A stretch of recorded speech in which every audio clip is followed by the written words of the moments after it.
I'm going to start on the left side of the room. A question from this side for Bishop Jakes. Anyone? Chidi Jakes, I wanted to ask you a question that where do you're an entrepreneur, a successful entrepreneur, businessman, and a man of God.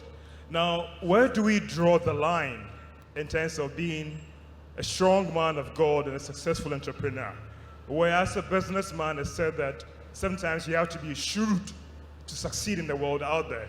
And also as a man of God and as Christians, how do we do it? How do we draw the line in being a strong Christian, sticking to the faith and the Bible, and also getting to the world out there, and also surviving in that tough world out there?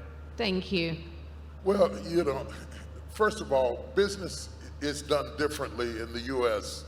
than it's done down here.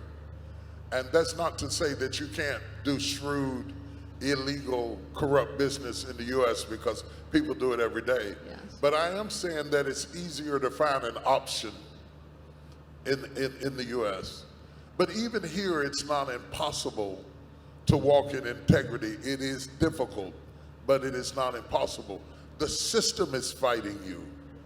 But that's all the more reason why we need honest people doing business here, because we need to break the system where we have adapted to corruption as normal. See, this is why I think we need the church and men of God in the church to do business, to strike a contrast between those who enter into corruption and those who don't enter into corruption. Have I ever been in situations where it was tough choices? Absolutely. Absolutely. I could make twice as much money, for instance, on the road with the play, not paying taxes. But I'm too big, first of all, I'm too big and too visible to risk that kind of impropriety because I have too many enemies, number two. And number three, I made a commitment to do things right even though it meant less profit. Because I have that level of integrity, I have been able to survive.